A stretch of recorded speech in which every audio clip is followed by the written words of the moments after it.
Vai ser dia de estádio cheio, hein?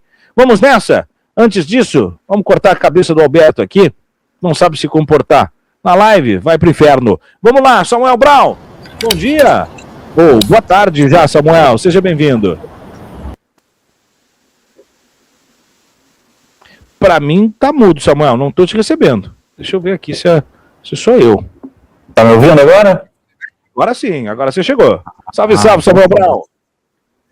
Fala, Thiago. Tudo bem, comunidade DCM? Muito bom estar aqui com vocês nesse domingo de novo.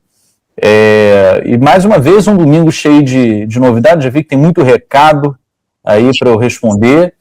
E o Donald Trump não deixa a gente passar uma semana sem vir aqui, sem acumular, né? Parece aquela mesa do burocrata, fica cheio de coisa para responder, cheio de papel na mesa. Então vamos enfrentar esse monte de tema que tem pela frente aí, Thiago. Muito bom estar aqui contigo de novo. Muito bom, pra gente é sensacional contar contigo também. Eu só não sei se é pra mim, eu confesso, eu não tô na minha estrutura hoje, então pode ser que eu esteja com problema, mas ainda tá um pouco baixo o teu som. Pode ser que seja o mesmo, um retorno, um ganho no retorno, mas tá um pouquinho baixo pra mim ainda. Deu pra te ouvir. Mas a gente podia aumentar um pouquinho mais. Carlos Alberto, boa tarde de Macaé, valeu Carlos, obrigado pela sua contribuição.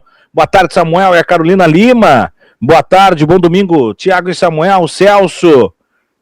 A Vanessa disse que estava ouvindo de boa. Se a galera está ouvindo de boa, o que importa, Samuel? Aí pode ser coisa minha aqui mesmo. Relaxa total. Aí a Jujuba, esse Trump não vale nada, chamou o Lula e o Erdogan e o Milei, vai vendo. Aí eu vou começar, Samuel, com o seguinte, ó. Antes da gente falar sobre este convite casca de banana, essa armadilha de urso, eu volto ao dia de ontem. Lula escreveu um artigo arrasa quarteirão no New York Times, né? Que é um jab no Donald Trump, e ele reafirma: o hemisfério pertence a todos nós. Eu li há pouco agora, quase que na íntegra, o texto e com análise da matéria que está no DCM, e eu queria te perguntar, a partir desse contexto da carta aberta de Lula, justamente o principal periódico estadunidense, de bandeja para o Donald Trump, o que isso significa de fato e de direito na relação Brasil-Estados Unidos e, de forma geral, nesse momento de sensibilidade da soberania ameaçada pelo cara laranja em todo o mundo, Samuel? Tiago, em primeiro lugar, eu queria registrar que hoje, né, nós completamos 5 anos da vacinação, do início da vacinação contra a Covid-19 aqui no Rio de Janeiro. Então, é um dia histórico, né, para nós, que conseguimos passar por essa tentativa de genocídio que o Bolsonaro promoveu no Brasil e que às vezes parece ficar esquecido, né? Às vezes a gente pensa que foi em outra vida isso, né? Mas foi agora, 5 anos atrás, que nós conseguimos, depois de 1 ano de batalha contra um governo negacionista, iniciar a vacinação aqui no Rio de Janeiro, que pôde salvar muitos amigos meus, muitos familiares meus. Infelizmente, outros não tiveram como esperar até essa data e não sobreviveram. E essas são perdas que, assim como eu tenho certeza que muitos que estão assistindo a gente agora aqui no DCM, nunca vão esquecer, né, essas pessoas que perderam nenhum motivo porque vieram a perdê-las por conta do negacionismo daquele presidiário que está lá agora reclamando porque ele tem soluço, porque o ar-condicionado faz barulho. Foi esse cara que levou à morte de tanta gente inocente, de tanta gente que poderia estar aqui conosco hoje. Feito esse registro, Thiago, eu vou entrar nessa questão internacional, da carta, né, do texto publicado pelo presidente Lula, destacando primeiro o local onde ele foi publicado. Publicar isso no Globo, na Folha, ou mesmo em qualquer jornal, no El País, no Le Monde, tem sua relevância. Tem sua relevância e, evidentemente, qualquer desses jornais abriria as portas para o presidente do Brasil, seja ele qual for, principalmente sendo o presidente Lula, para publicar. Mas publicar isso no provavelmente principal jornal dos Estados Unidos é em si um recado político, é em si uma ação geopolítica. O Lula, quando publica esse documento, lá na terra do Donald Trump, ele está se garantindo de que ele verá e entenderá para quem foi o recado. Mesmo que não cite nominalmente, né, mesmo que ele não rompa aquela fleuma que a política internacional, que as relações internacionais pedem, de você não ofender, não adjetivar, tudo isso que foi abandonado, né, nos últimos anos pelos Estados Unidos e pelos seus aliados. É bom destacar isso, que muitos dos aliados dos Estados Unidos abandonaram essa fleuma também, que evitava no passado, né, e sempre exigiu que se trate um chefe de Estado de outro país, por mais que eu odeie, por mais que eu repudie, por mais que combata ele com armas, você respeitava a figura do chefe de Estado, porque ele representa mais do que uma vontade de governo, ele representa um povo. É por isso que as relações internacionais exigem alguns protocolos de respeito ao chefe de Estado. O principal deles, não sequestrar, né? Então, esses protocolos foram sendo abandonados, Thiago, nos últimos anos.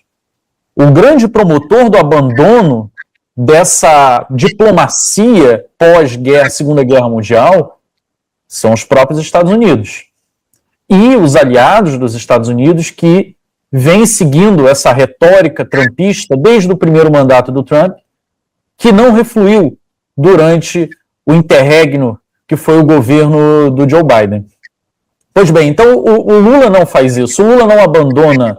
O que o Lula faz nesse documento é uma convocação, mais do que um convite, é um clamor para que se volte a um estado de coisas, a um modelo de gestão internacional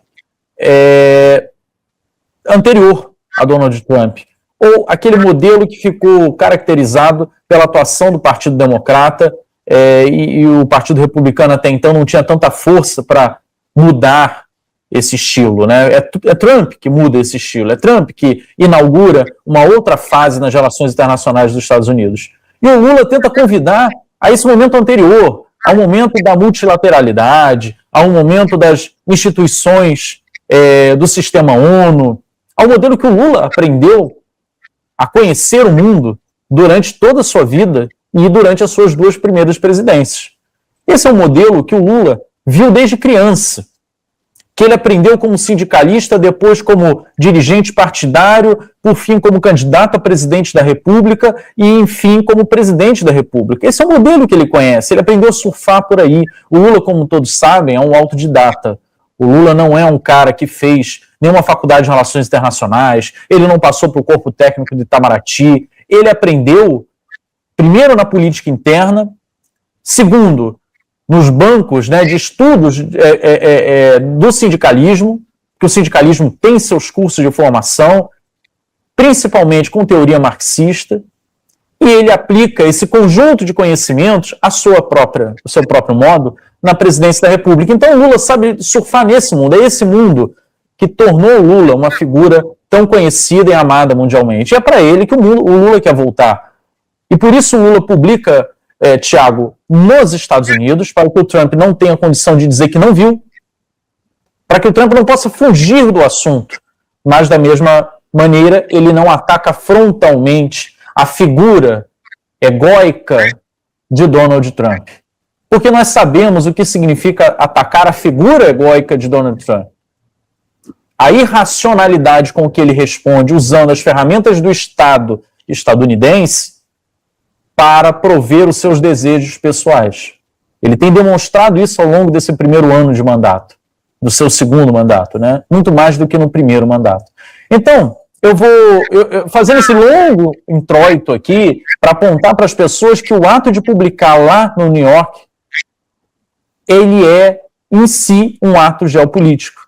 Eu digo para você, Thiago, que o conteúdo do que ele publicou, para mim, tem 2 facetas. Eu vou ser breve aqui, só citando as 2 facetas para a gente continuar a nossa conversa. A primeira faceta é o Lula requerendo, né, um retorno a essa ordem mundial que já está passando. E a segunda é o Lula citando o número da população da América Latina e Caribe como um porta-voz dessa região. Ele, pela primeira vez na sua vida, em toda a sua trajetória política, ele cita a América Latina e Caribe, citando a sua população completa e falando em nome de todos esses. se ele demarca, por um lado, o ato histórico, que é um ataque direto das Forças Armadas dos Estados Unidos, sem golpe, sem tramas, sem essas outras ferramentas, um ataque direto militar a um território latino-americano, ele também, num outro ato histórico, fala em nome desse território, mesmo diante de países e governos que hoje preferem seguir os Estados Unidos, como é o caso da Argentina, do Paraguai, etc.